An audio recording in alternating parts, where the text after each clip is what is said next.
I'm going to switch my reading and read from my previous book, In Pursuit of Silence. I'm going to read just a few minutes, some paragraphs from the very opening of the book. Late on a November morning in 1941, Stefan Zweig, one of the world's foremost literary celebrities, a wealthy humanist who considered himself friends with the likes of Sigmund Freud, Albert Einstein, Thomas Mann, and Arturo Toscanini, a Viennese cosmopolitan just shy of his 60th birthday, who wrote with violet ink and rarely traveled without his tales, awoke on a narrow black iron bed beside the iron bed of his wife Lotte, drew his teeth from a glass, and pulled on his rumpled slacks and shirt. Pack animals clopped by on the stones below. Birds screeched in a canopy of trees while insects crept over his skin. The image of Stefan Zweig, marooned on his lush perch in Petropolis, Brazil, where, he wrote, Europe with all its troubles was as far from the thoughts of locals as China's struggles used to seem from Europeans like himself, is as improbable as it is haunting. How had one of the most lionized writers in the world, a man who prided himself on serving as a connector between the intellectual and artistic luminaries of Europe, even more than on his literary output, ended up living what he described as a monk's life? While donkeys carrying loads of bananas passed beneath him and his maid sang gently in the kitchen next door, Zweig revisited the most vibrant scenes of his past. None was more precious to him because of the testimony it offered to the aesthetic fervor of his native milieu than the moment when Viennese society assembled for the last time at the old Berg Theater in 1888, before this grand building was torn down. Hardly had the curtain fallen on the final performance, Zweig wrote, when the entire audience, consumed with sorrow, leapt to the stage to pry away a relic of the boards upon which the beloved artists had trod. For decades afterwards, in ornate bourgeois homes all around the Ringstrasse, these splinters from the Berg Theater could be seen preserved in costly caskets as fragments of the Holy Cross are kept in churches, Zweig wrote. It was, Zweig concluded, nothing less than a fanaticism for art, one in which all classes of Vienna participated. Moreover, this consuming obsession enabled the artists themselves to reach new heights of creative achievement, since not just appreciation, but overestimation fed the drive. Art always reaches its peak when it becomes the life interest of a people, he declared. And when he looked up from the page, his eyes filled with dark green and golden palms, with swooping hills buried in verdure, with giant empty skies. Where had everyone in his life gone, he marveled. No one was more worldly than Zweig. He thought he'd heard everything, yet he'd never heard anything like the quiet of his new home. There are lives we turn to because their genius, creative or malign, provokes an itch to snatch the secret. And then there are characters who seize our interest because they serve as potent lenses, refracting momentous times. Stefan Zweig, affluent Austrian citizen, restless wandering Jew, stupendously prolific author, tireless advocate for pan-European humanism, relentless networker, impeccable host, domestic hysteric, noble pacifist, cheap populist, squeamish sensualist, dog lover, cat hater, book collector, alligator shoe wearer, dandy, depressive, cafe enthusiast, sympathizer with lonely hearts, casual womanizer, man ogler, suspected flasher, convicted fabulist, fawner over the powerful, champion of the powerless, abject coward before the ravages of old age, unblinking stoic before the mysteries of the grave. Stefan Zweig falls into the category of those who incarnate the enchantments and corruptions of their environment. What a wonderful way to lead us in. Is this working? You opened the window and it was so hot. Can you close it? Maybe a I little don't mind bit. about the window as long as the microphone. This one. You may open them again if you blow it.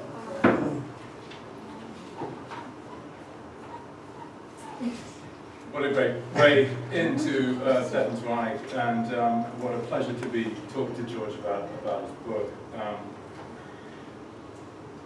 One of the things that I love about it is that it's both a very sympathetic study of Zweig and a completely unsparing analysis of him, both as a human being and as an artist.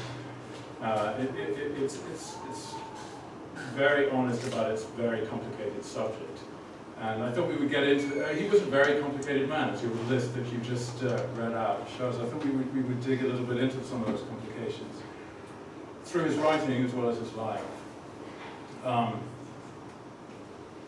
was looking back over some of the stories and novels, and it seems to me that most of his fictions are suspended between, on the one hand, art, as you pointed out, high art, cafe life, luxury hotels, and on the other hand, suicide.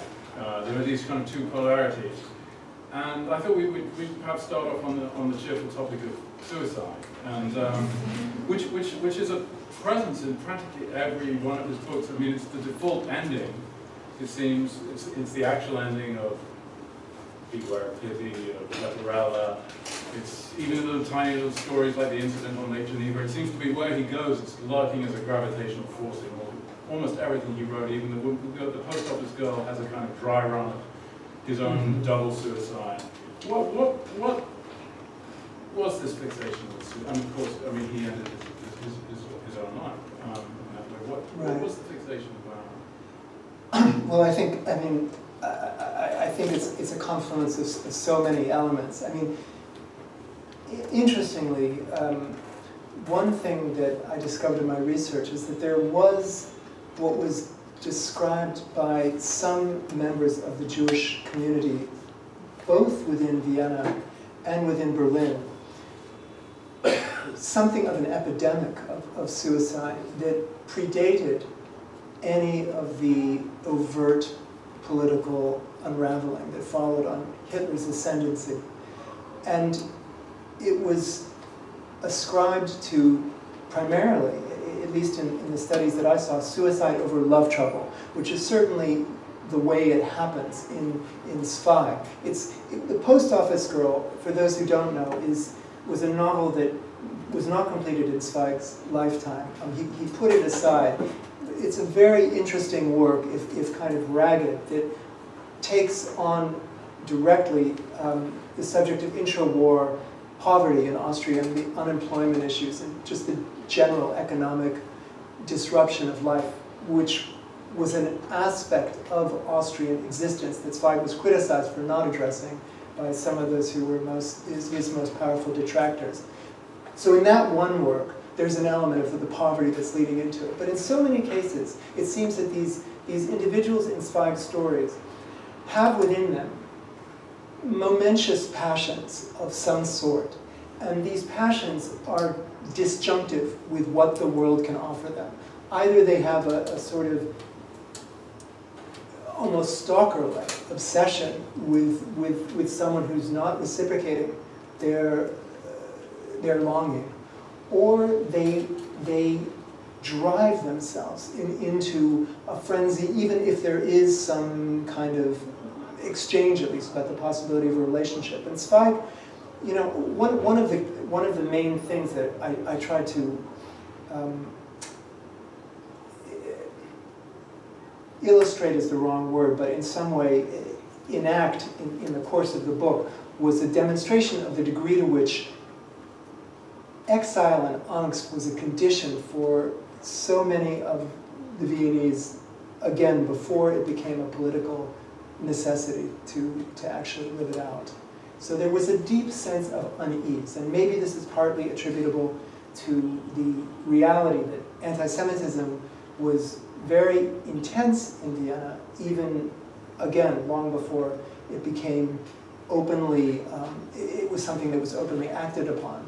It was just part of casual discourse, and certainly there were limitations to professional opportunities for Jews, something that Freud arguably suffered from at a certain point in his own career. So there was a sense of a dead end, and also simultaneously of a gloriously aesthetically rich life. And the inability of those two to reconcile, I think, may have put him in a dark place. I mean, there's a line I quote from, I think it was in one of his letters. Our whole effort must be to overcome what is negative in ourselves. And I mean, you explained that there are plenty of reasons for somebody to have a kind of melancholy temperament or a sort of attitude to life that would include suicidal thoughts. But I mean, he actually, on the face of it, had a pretty wonderful life. He grew up in great privilege. One doesn't get the sense that he constantly suffered from anti-Semitism, at any rate, before the rise of the Nazis. He actually spoke about. We'll talk a little bit about that, perhaps after we him as an artist a bit more. But is there something, some fear of his own that he's exercising in these things? I mean, he seems to be partly driven by fear and what I like about him is that he's also driven by the desire to confront his own fear, just as he is to confront his own complacency and his other kind of character defects. I think that's really well put. I saw actually just today, by chance, there a variant. I don't know how many people here have read the Beware of Pity, which, as James said, also ends with suicide. But there was apparently a variant version of the ending of this, and one of the last lines of this was "Escape the specter."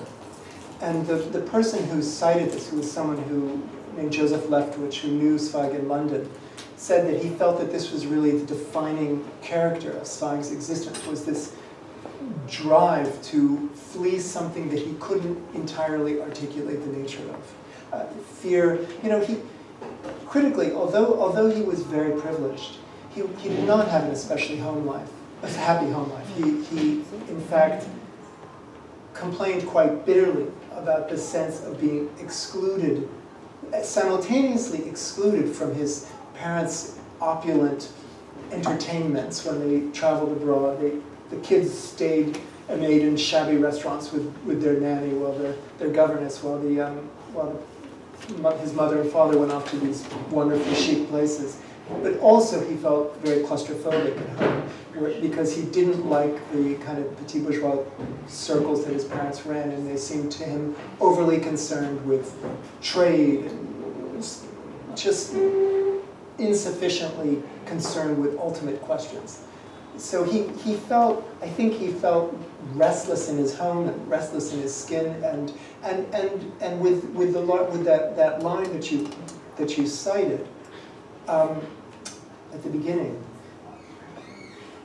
Vienna was always an intensely competitive environment. I mean, I came to feel that although we have a tendency to nostalgicize the intensity of the relationship between artists and intellectuals in that city, that in fact there was such a viciousness, particularly on the part of the very brilliant satirist Karl Kraus and those who moved in his circle, to just bring down anyone who seemed to stand as a threat to the intellectual, creative achievements of another. That this made for a great deal of hostility that Zweig took an interestingly opposite tack to, and sort of he makes this one remark that I feel almost had to be leveled at Karl Kraus himself, where he said this was all from a study that he did when he was a young man of a Belgian poet named Emile Verhaeren, where he says criticism is sterile. And he goes through a series of remarks about the more a man admires, the more he possesses. He actually calls this whole line of thought an ethics of fervor, and argues for enthusiasm as the response to the world, which would become more problematic when it was adopted by forces on the right in Germany, of course. All right. Well, so much for suicide and the negative. But what about the hotels and the luxury and the cafes? And I think you wrote that this is your line. The cafe is the last refuge of those exiled by reality itself. I was struck by that line. And because obviously this is a side that Wes Anderson picked up on in the movie. He doesn't really, that movie doesn't contain anything of the dark side of Zweig, really. I mean, it's all very operatic and a few glimmers with the dark. yes. It's treated totally for comic effect, but he certainly picked up on this kind of, on the glamour, on the sort of fetishization of high art. What was talk a little bit about that side? Right. Well, I mean, Zweig already, even in his early, even as a very young man, he began traveling intensely, and he was known among his friends as the Flying Dutchman because he was so both restless to see new places and also, I think, ultimately had the issues that he did with being at home. But he traveled before the First World War with, I think, the panache that Wes Anderson really picks up on in particular, because there was no bureaucratic apparatus to the process of travel. And I think there's no single blow to Zweig's utopian vision of Europe that compares with the moment after, really in the course of the First World War, when it was not possible to move at will without intense documentation. Very late in life, Zweig remarked to one of his good friends that my problem is that I cannot identify with the me of my passport, the me of exile. I think quite explicitly, Zweig felt that the more papers he had to carry around with him, the more that was the whole of his identity, and it was an identity that he couldn't make heads or tails of. He loved the world of hotels. I mean, critically, I think I was thinking about this recently with what Wes Anderson shows, because Zweig definitely did stay at some very grand hotels, but he was at heart that type of Epicurean traveler who seeks out the authentic local place that doesn't have the overt glamour of the most opulent hotel. But he stayed in some awfully nice places, and he was very, very discriminating about the views he would have and about the table he would have to work on and the wines he would get and the local foods. Do you think some of his enormous popularity has to do with the fact that he was the purveyor of that kind of luxury through his fiction to his readers? I mean, absolutely. I think that he was able to communicate an aura of sort of electric freedom and the romantic possibilities of these different watering holes and the possibilities just for shedding the more burdensome aspects of life, even apart from love interests, and being transported into something relatively anonymous. I mean, I think the hotels, Zweig's addiction to hotels correlates with his interest, which is a very Viennese trait, in masks, and the idea that you can inhabit a multiplicity of personae. It's another reason that he didn't like being reduced to this one piece of paper that said, this is who you are, you're this height, your eye color, your hair color, etc. Was that line formerly writer? Yeah, formerly writer, now expert in visas and identity documents. He just couldn't bear that. In reality, even after all of the travel restrictions came into force throughout the 1920s, he had an awfully good time, I think, moving around the continent, by and large. This was the period in which he reached the height of his own fame. He was the most widely translated author in the world, arguably, in the mid-1920s. And he claimed to disdain celebrity stature. But again, I think he liked the things that came with it. Even if he didn't like being recognized and having to sign 200 books, he liked the flowers in his room, and he liked the sense that he was able to move like Mercury through space without anything in his way. And fame allowed him to perpetuate something of what he'd known before the First World War, after most people were finding it much more onerous. Do you think it prevented him from doing certain things that he might have done had he not had such a sense of such an enormous audience, had he not become accustomed to the rewards and of success, of fame. I mean, he drew a lot of fire in his day and continues to draw fire for not taking a more explicit, direct stand against the Nazis. I mean, I think Hitler only really appears in the royal game, and he's seen as the enemy of the old monarchy. There's no sense of him being the person who's about to unleash the Holocaust.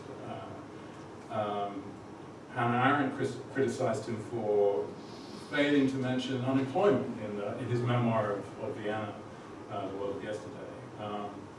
Do you think there's anything in that criticism of him, that he was a little bit corrupted, a little bit pampered?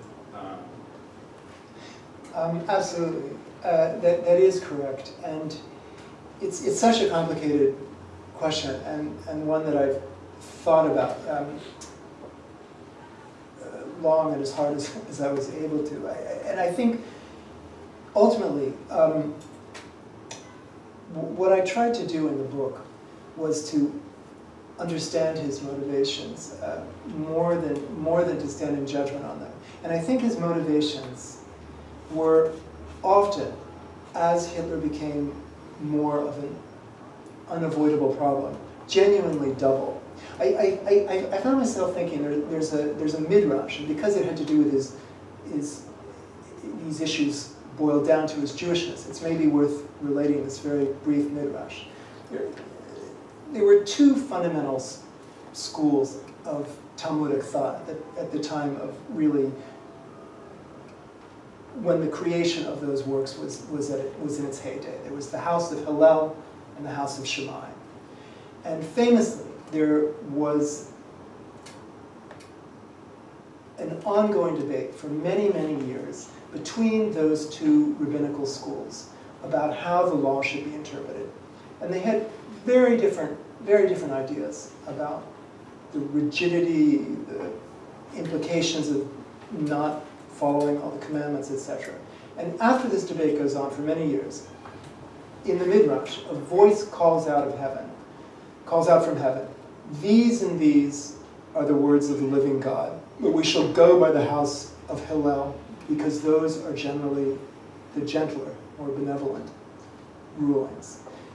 So that notion that there can be two completely contradictory versions of the truth, which both have validity, but you live by one form, I think is germane to what the decisions that Zweig made.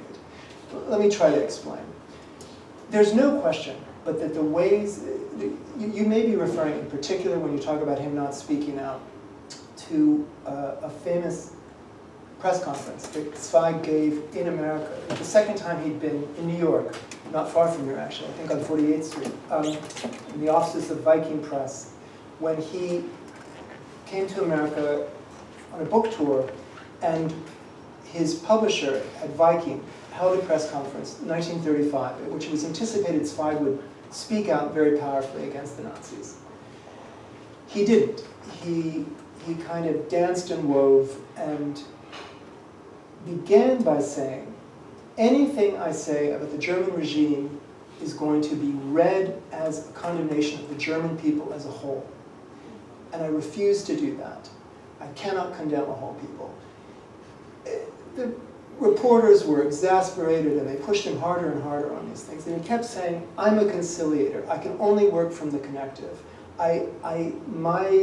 My role, he said in one letter, is always to stand between the trenches in the no man's land. I cannot be a hammer, nor will I be an anvil. I'm an artist, I'm not a politician. And he said all of this arguably not only evasive, but denying, perhaps, just how severe matters were at that point in Germany. However, there are a few important mitigating points. First of all, as he said after this conference, he was very aware that there was still a large German population, a Jewish population within Germany, that he was convinced would suffer if he spoke out powerfully against Hitler, that Hitler's agents would take this out on the Jews. He also, I think, felt that because he was so safe, it made it more problematic for him. I mean, he's this rich, famous, powerful Jew saying Hitler's terrible for the Jews. I think he felt because of the ways he was not one with them, that it was even more troubling for him to pretend to be making a grand pronouncement that was actually going to in any way affect Hitler's actions. But there's another line as well. At the same time as this was going on, Zweig had been collaborating for, at this point, I guess, several years with Richard Strauss on an opera called The Silent Woman. Richard Strauss was named by Goebbels, I believe, essentially the head of music for the Reich. When Jews were no longer allowed to collaborate with any official German authority, let alone someone in Strauss's position, that collaboration got more and more attention and became more and more of a problem for the Reich, to the point where, at a certain, there was a juncture in which Goebbels himself had to sign off on the production and say, this one Jew, maybe we can make an exception for. Hitler, it was eventually brought to Hitler himself, who said, we're going to let this happen. All of the Nazis in lesser positions were condemning this, and in fact, there was a whole movement to get rid of Goebbels, which I only found about recently. Because of this. Because he was seen as deviating from official Nazi policy. And in his memoir, Zweig says, one of the great joys of my life is to know that I have personally annoyed Hitler. Because they couldn't call it off. And at the very last hour, right before this was to open, which if I remember correctly, it was either just before or just after this conference. No, it was after the conference. It was 1935. It turned out that the Nazis had removed Zweig's name from the program, from the bill. Strauss insisted it be put back in place. The opera opened it was an enormous success. It opened in Dresden and was immediately booked around Germany, whereupon it was finally shut down. But Zweig's thinking was that by showing that Jews did not conform to the denigrating racist stereotypes, by proving their creative abilities, you were going to achieve more than by a diatribe vilifying Hitler. And Zweig works this over and over again. In 1933, he worked with Albert Einstein briefly on creating this manifesto that was going to be, Zweig saw this as ultimately something that had the potential to be a lasting piece of German letters, in which there would be essentially a history of everything that Jews had contributed to humanity as a defense of Jews everywhere, and particularly aimed obviously at Hitler. He did this. He worked also trying to start a journal that would also become a showcase for positive Jewish achievement. So, while it is true that I think ultimately he should have spoken out then, and there was clearly fear and cowardice were part of what was in his head. It is another and completely contradictory truth that he bravely kept collaborating with Strauss and was a genuine believer. And I don't know if we can completely undermine the idea that proving what someone is capable of against the stereotypes that have been put on them may be an effective counter, as well as vilifying the adversary. Does that make sense? It makes great sense. I mean, it makes as much sense as sense can be made of Zweig's actions at that moment in history. I mean, we can't know what's going on in his mind. We can't weigh what he says against what the underlying truth of it really was. I doubt whether one of the things that interests me about him is that he's got a rather convoluted mind. You can't really, it's slippery. It's an artist's mind, but it's not the most heroic kind of artist's mind. No. It's a very accommodating artist's mind. It's one who knows right from wrong, but it doesn't necessarily want to go in the direction of right. I mean, he arrives in Brazil, which you would think would be a fairly safe spot.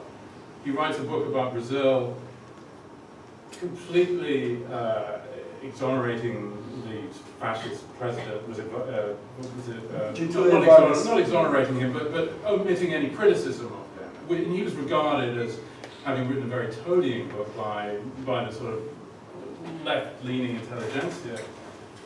And I don't see that he had any reason to kind of toady to them. I'm more inclined to believe what I believe is borne out by a letter of his somewhere, that he was actually afraid that the Nazis were going to invade South America. I mean, I think he was a little bit crazy with his own fear. He was afraid, but I think it's, I mean, I think with Brazil Land of the Future, that it can't be just seen in that way. It's true that the elite left intelligentsia were disappointed by the book. It wasn't just because of the failure to criticize Vargas, who, it's also important to remember, has a complicated legacy, and he's not Hitler or Franco or even Mussolini. But what he did for the workers, he was on the fence between the Allies and the Axis until Pearl Harbor. You went with the Allies. Oh, excuse me. No. After Pearl Harbor, he's on the fence, and then after Pearl Harbor, he goes with the Allies. But was that? Do you think that might have been influenced by having? I'd like to think so, but you know, also Vargas comes up in 3 or 4 sentences in the book. You know, and then it's a very small mention, but he doesn't critique him. So he doesn't critique him. That's true. But the real thing that the intelligentsia went after him was for what they saw as exoticizing Brazil. You know, focusing on the colorfulness of life, the simplicity of life, as opposed to on Brazilian modernism and the work of the more experimental writers. However, it was in Zweig's mind a love song to the nation of Brazil, and it was read as such by the vast majority of the Brazilian people, who absolutely adored Zweig. And I think that's important to remember. I mean, when you read the book, Zweig was floored when one major Brazilian daily began publishing these ongoing critiques of this book, Brazil Land of the Future. I think it really caught him off guard. He also received many favorable press notices, but this was an important daily, it's true. However, when you read the book, I mean, it's true that it does spend a lot of time talking about the beauty of the landscape and the beauty of the, simplicity is the wrong word, but almost the purity of life to be found there, and overlooks problems in the country without question. Zweig is also, however, constantly speaking with real reverence of what he sees as the nascent literary industry in Brazil. He doesn't say that it's there in the artistic production. He's not just focused, in other words, on people dancing in Bahia. It's much more subtle. And he talks about, in fact, in Rio, the way anywhere one goes, whether one's on a streetcar or walking near the streets below the brothels or in any kind of working class neighborhood, everyone has a book under their arms. He's very aware that it's a culture with a real intellectual appetite. And in fact, what's most powerful to me in that book is the degree to which Zweig, at the outset, talks about how he showed up in Brazil in these words, Zweig says, with all of the typical European prejudices. I was an arrogant European who believed I was going to this swampy backwater fit only for adventurers. And then I found that there was this extraordinary indigenous culture, and beyond, or with the indigenous culture, that in fact Brazil had superseded Europe in the most important values in terms of there being greater tolerance, at least than in Europe. And again, Zweig was blind to the race tensions that certainly did exist in Brazil in the 1930s, but relative to Germany at that point, just that there could be mixed race people walking hand in hand in the streets, I mean, that was a death sentence when he was writing this book in the late 30s. So there was a distinction, and because of what he didn't see, I don't think we can totally take away what he did see and what he valorized, the way no European writer, I think, at least until going back a long time, had done. And one reason he was really adored by the Brazilian people was because he took them seriously. So he never did well with the ultimate elite intelligentsia, right? I mean, this was not where he was a popularizer, right? He was popularized to a huge extent. Well, we should. I mean, I don't know how we're doing for time, but maybe we shouldn't stop before we're talking about him as a novelist, as an artist. I mean, you quoted this line when you were reading at the beginning. Art, he said, art always reaches its peak where it becomes the life interest of the people, and it was the life interest of the Viennese people that he consorted with, and it was certainly his life interest. But what about his own art? I mean, I have to say I'm an agnostic. I find him incredibly entertaining, very, very readable. But I can understand why I can understand why he was extremely popular, and I can understand why he faded away. At least, in the English-speaking world. And one of the, I was trying to sort of figure out why this was so, why I'm left wondering, as I often am at the end of his books, well, what really was that? What did it amount to? And it seems to me that there's something almost too highly polished about them, almost too perfect. They're like the very, very skillful execution of their own synopsis. I mean, if you were to give someone a summary of Beware of Pity or the Royal, perhaps less the Royal Game, but many of his books, and then that person went and read the book, the person would have absolutely nothing to complain about, and probably nothing very much to be surprised about. There's not very much sense of resistance from the work, from the narrative itself. There's not very much sense that that any struggle he might have had in writing it is somehow incorporated into the actual narrative itself. I mean, which is perhaps a very unfair kind of criticism to level at an artist, but there's one of my favorite definitions of the novel is by the poet and critic Randall Jarrell, who said a novel is a piece of work 40,000 words in length with something wrong with it. And his books don't really have something wrong with them. I would say that, I mean, it brings up many things. First of all, I think he is unusually uneven, perhaps would be one thing I'd say. So I don't think that criticism applies to everything. I think Beware of Pity is genuinely strange, for example. I mean, I couldn't synopsize that book. And I feel the same about The Royal Game in particular. And I certainly feel also, of course, the same about his memoir, which I think has all that strain and difficulty and problem, which I really think is a kind of masterpiece, The World of Yesterday. And there are a couple of other novellas that I put in that place as well. But I also think that for me, I mean, would you put them on a level with The Man Without Qualities or the Radetzky March? Honestly, I think, honestly, Man Without Qualities, I find hard to read. So Radetzky March is one of my all-time favorite books, and Zweig himself was incredibly humble about his skills, and I don't think that this is incidental. He always put Joseph Roth, he put Thomas Mann above him, and he said, I'm not, Zweig was so invested in the work he did on behalf of different kinds of pan-European and pacifist movements, that it was only a part of his identity went there.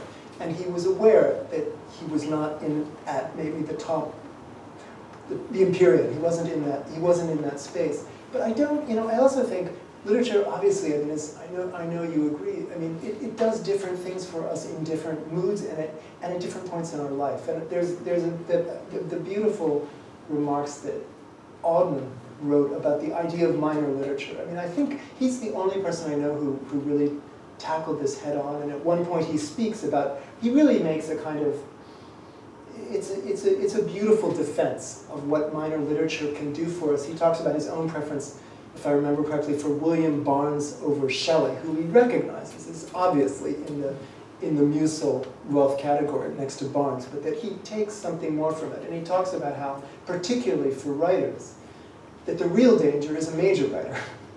And he says it's from minor writers, with their rich canons that maybe they don't quite pull off, or they're too polished, or they have these different flaws, that we can be nurtured in a whole other way. And I find for myself that I get something from most of his work. I mean, some of them really are too schlocky, but a lot of it has. There's some moment that if not surprising, it's in some manner because of the strength of the aura he projects transporting. And to that idea of the ways that Zweig's popularity are linked to him as a popularizer, you know, with the big biographies he wrote, and also with a number of essays and historical studies that he composed, Karl Kraus was very critical of him later on, and spoke of him and another, a German writer, Emil Ludwig, as what he calls elevators of culture. He said that he allowed people, Zweig and Ludwig, allowed people to read their works and get the sense that they were actually reading, you know, going up to the real thing. That he used all these names and he used all these references. But I think, I mean, we also need those writers, and particularly if you look around and today, at the absence of people who are dragging us up to those places. I mean, most people are not going to read music. I mean, it just isn't going to happen. And that's not to say that they shouldn't. But Zweig was seen by his friends and saw himself as a broker, as a medium, as a conduit for some degree of elevation. And it came through the aura that he conjured, and it came through the characters that he could make come to life for the massive readers. Someone I was with the other night, I mentioned this to you, but came up with a very peculiar analogy to Zweig that is worth thinking about, at least. We were trying to think of who might be a Stefan Zweig within relatively recent history. And this guy said, Susan Sontag. Now, Sontag was never as popular as Zweig, and she obviously has a different kind of intellectual chops.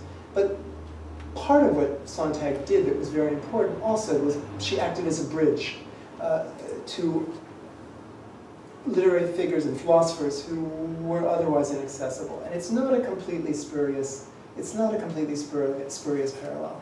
So I would say, you know, in sum, that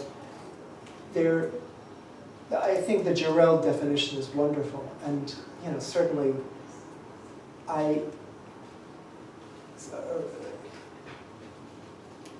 not going to argue for every line of Zweig and every book the way that I. What's your favorite? I think his the memoir is my favorite, but I love very much also The Royal Game, which I view as a real allegory for. There's a moment that I love in The Royal Game where Zweig seems to discover something he can do with this crazy chess playing thing with the guy playing chess games against himself. That doesn't seem like he foresaw and kind of pre-calculated ahead of the way he talks about chess poisoning. Yes. This weird condition of sort of, I mean, the game is used as a sort of metaphor for a divided self. I mean, the guy's playing against himself, but he takes it to such an extreme and in such detail that you do get very, very lost in it, very carried away in it. It seems to build into something larger than he planned. I think that's right, and it was the last novella that Zweig wrote. It was one of the last pieces of writing he did. Suicide and death were, at the least, if not finally decided upon, very present to him. And I'm convinced that novella can be read as an allegory for what happened to Vienna, actually, as a whole, because it's a story that sets up as an agon between a figure who represents, on one side of the chessboard, brute force, the kind of idiot savant character whose only interest is in conquest, and then a man who's from a very cultured Viennese family, Zweig says, whose imagination has run so far away from him that in the denouement of this game, he's actually no longer playing chess on the board in front of him, because he sees so many moves in advance that he's playing a completely different game. And there's a way in which I think that this was the Viennese predicament, and that right at the end of his life, Zweig manages to create this strange and really powerful testimony to the problem and the beauty of what happened in that city in those charged years before it all goes to hell. Look, I think we should open up. Thank you, James. Thank you very much. Would you comment on one of my favorite favorite quotations in the man and his work and his themes, confession is deception. Zweig liked very much quoting this line from Nietzsche, too, about every genius wears a mask. So I think that he was, let me back into that also by going back to the memoir. One thing that can strike a reader approaching that book for the first time is how it seems to reveal nothing personal. And in fact, in the letters that he writes to friends as he's preparing to embark upon it, and in the midway he says, one thing you can be guaranteed is I'm not going to talk about my time with different women and this and that. He thought that the obligation before him was to, rather than to confess, which would have been an entirely private act, to create a more transparently true, or if not always true, prescriptive portrait of what Europe might have been. He talked. There was one point at which he wanted to call the book "Europe Was My Life," and I think when we read the book like that as an anti-confession almost, something in the complexity of that sentiment in that line comes through. He didn't, I don't think, and this may actually come to some things that James you were talking about in terms of that polish to his line. I think he was very skeptical about rawness as a stance. He liked being with people who were, as he said, monomaniacs from the time of his youth when he did a year abroad in Berlin and he took himself to the lowest dives and hung out with alcoholics and drug addicts and gamblers and prostitutes and thieves. He liked being around people who were spilling their guts, and he definitely had a side of his own character that was voyeuristic. But as a stance for an artist, I think he idealized a more classical position of detachment and didn't believe what would come out of his mouth as confession was going to be exposing anything real. Is that I have a lot to say. You want to go ahead? Go ahead. There's so much to say, but I have a rather massive question, but can you say something about his relationship to the major historical forces of his day, social democracy, Freudianism, and the tendencies in modern Judaism, also Reform Judaism specifically? Did he notice these things? The organized Jewish community in Germany, for example, is sent to all Yeah, that's massive. Let me try to at least hit a few points. First of all, in terms of social democracy, the government in Salzburg, where Zweig settled after the First World War and lived for the longest period as an adult in Austria, was a staunchly socialist government. And Zweig, according to his first wife, who lived with him all those years, Friederike, Zweig, the Social Democrats saw Zweig as one of them, but didn't look to him for practical help. What he did do was he became very involved with a series of educational courses that were organized by the government, Salzburg government, for the workers, at which Zweig and other artists and intellectuals who lived in Salzburg sought in some way to enfranchise the working classes through the cultural, by helping them feel that the higher cultural legacy of the German-speaking world was theirs also. So that's how I understand it. He writes, Arendt makes the most important critique of Zweig and makes this critique basically about his blindness to these social forces. In fact, there are letters that I've seen as, first of all, unemployment is mentioned in The World of Yesterday. It's not mentioned, not lingered on, it's mentioned. But then there are letters that he writes after the war about his fury at seeing the war profiteers pulling out of the Hotel Sacco and going off to take advantage of the terrible, terrible poverty and disruption to which Vienna had settled. So I think he was conscious there. In terms of Zionism, Zweig's first editor newspaper editor was Theodor Herzl. And Herzl, in fact, clearly made Zweig his disciple, his anointed, in the first period of their friendship. He actually writes at one point that people worry about the future of Austria, but they have no reason to worry so long as there are young men like Stefan Zweig among us. And he goes on from there. They had a very close relationship. Zweig consistently resisted, however, in becoming part of the movement, although he went with Herzl around to different meetings of the Zionists, coffee houses and basements, etc. And he makes a number of comments about why he can't go along with it. First of all, it really upsets him to see the way Herzl is treated by the other people in these meetings.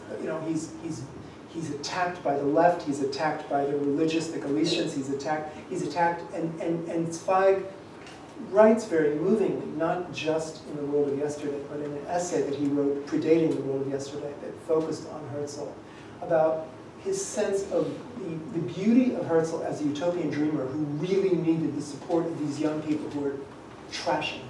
Zweig was always resistant to movements, and he did not find himself more attracted to the movement of Zionism. On top of this, there is Zweig's deep resistance to nationalism. And he has a very interesting correspondence with Martin Buber, where he talks about his great fear that if the Jews get a state, that they will in fact repeat the same mistakes that have brought Europe to the pass that it's already heading at. He saw, he said, I cannot stand nationalism in any form. And the last thing I would want would be a state based on medals and cannons and flags for the Jews. So he was very hostile to that idea. But he also had enormous respect for Herzl, and I think was tormented increasingly by his knowledge that he didn't have another solution to propose. And he has a very, very haunting description of Herzl's funeral in Vienna, where people come from all over Europe to attend this, and you realize at a certain point in Zweig's description of this that he's writing about the ingathering of the Jews, but it's not in Israel, Palestine. It's at the cemetery, at the grave of Theodor Herzl. It's very disturbing and very haunting. Freud was one of Zweig's closest friends, and let me rephrase that. Freud and Zweig were friends for many years, and there's no one Zweig admired more than Sigmund Freud. He wrote what I think may be the first monograph that looks equally at Freud's life and, or if not his whole biographical history, at his persona as well as at his theories. And Zweig was deeply influenced by Freud's theories, particularly the idea of unconscious, and coming back to another point in terms of James's questions about the popularity. I think he very consciously applies Freudian ideas of the unconscious to the desires of his characters as a way of granting relatively ordinary people a rich inner life, which was something that meant a lot to his readers en masse. I found, though, I'll just say, I found recently, I was reading the end of this extremely long essay he wrote on Freud. I even have it with me. Unfortunately, I left it upstairs. But he says something. The first book that I wrote, actually for Judith, was on the relationship between Freud and James Jackson Putnam, who was a New England psychologist, neurologist, who fell in love with Freud's theories and helped Freud's ideas become accepted in the United States, but always had one major argument, bone to pick with Freud, that was never resolved. He said, everything in correspondence, he said, everything you tell us to Freud is true, but once you've stripped away all the neuroses of your patients, you have to give them something to aspire to. You can't leave them in that state just stripped of all of their fantasies.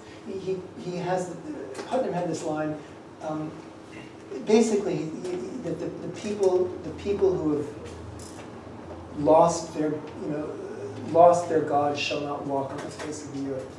And Zweig, at the end of his essay on Freud, says something almost identical. for 2 pages, after having praised Freud and analyzed him from many different directions, he says, however, what Freud leaves us with, this cold, bitter, skeptical truth, is not enough. He says we need, along with psychoanalysis, we need psychosynthesis.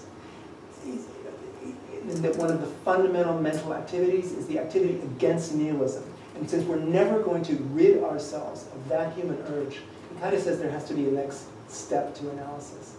So it's interesting that he holds that out, and in a way, I think he tries to make that happen through his fiction in the ways that he, to use a word I don't much like, empowers desire as a fantasy, as a modality of not self-expression, but as a way of carrying ourselves through the world. That a certain kind of fantasy life can sustain us. Again, coming back to Nietzsche, also that idea that we have art in order not to perish in truth.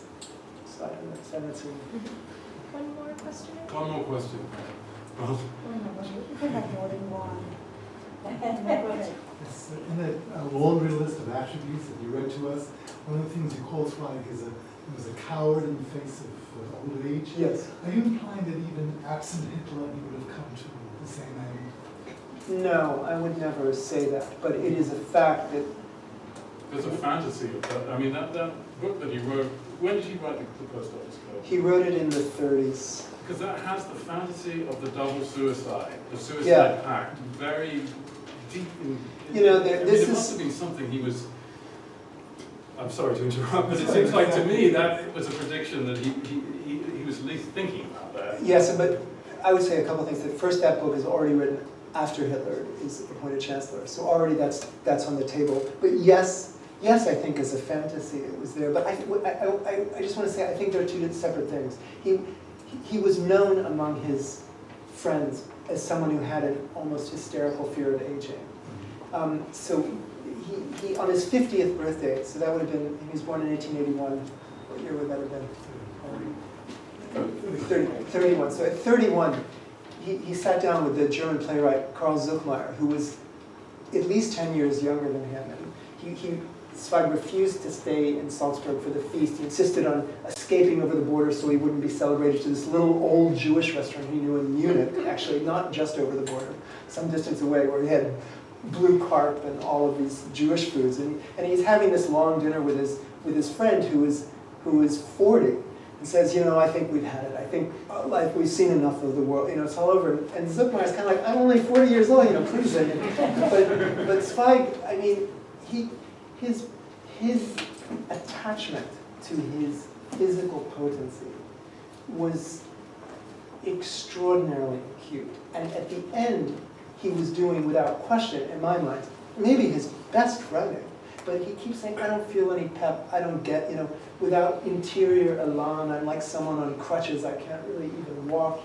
He didn't get any pleasure of it. So his pleasure in writing was a great deal of why he did it, because the quality certainly didn't go down.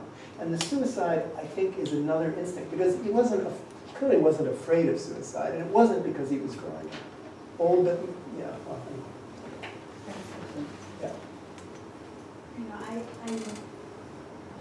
You're so busy, trying to make sense of this man. And of Zweig, I only have one distinct memory, is when I was myself, a daughter of refugee of Austrian Jews in Belgium, and I felt very alienated and not quite clear where I belonged.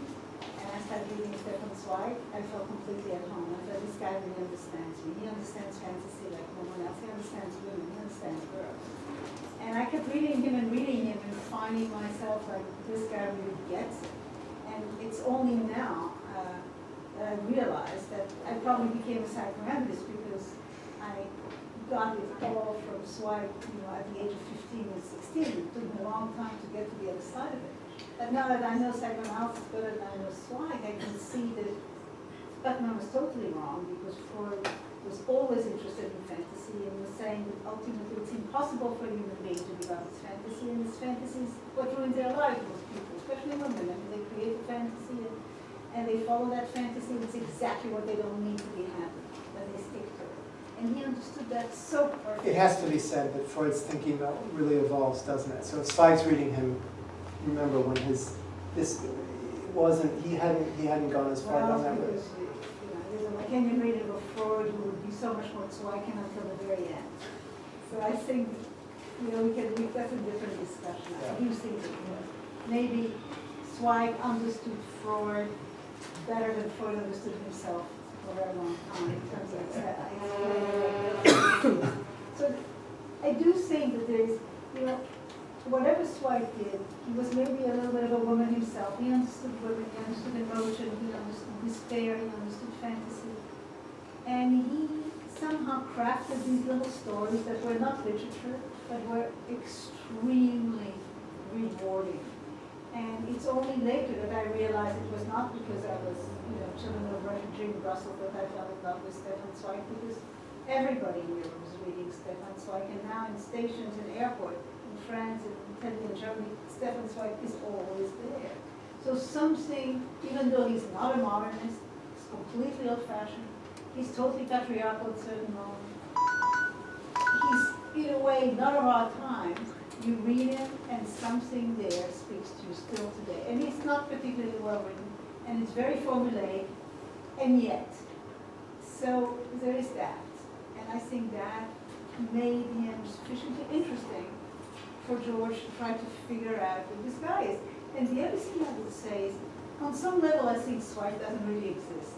He doesn't exist. He's a slave. He absorbs. He observes. He analyzes. He wants to understand who he is as a person. He's the last person in the world who's interested in who he is as a person. He is not particularly interested in himself as a writer either. And I think eventually he could go on because he could no longer absorb the contradiction of his sin. And if he had to live on, Nazism couldn't be there. It was Nazism of him for him. So of course he was a coward. He would be the first one to admit he was a coward. And I think he killed himself because he couldn't do anything else. He had finished absorbing and observing.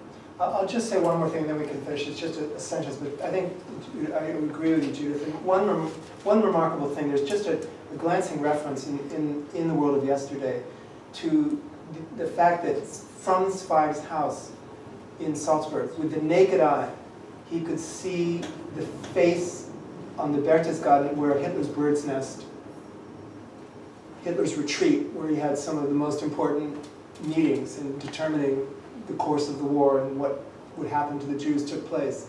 And I went to Zweig's house and did this, and then I went over to the bird's nest and looked the other way. And there is something very chilling in looking at these polarities. I mean, literally, without binoculars, you can't see the house, but you can see the exact spot. It's that close. And the idea of these two men on this axis, so proximate, is a haunting notion. Anyway, thank you all very much. Thank you.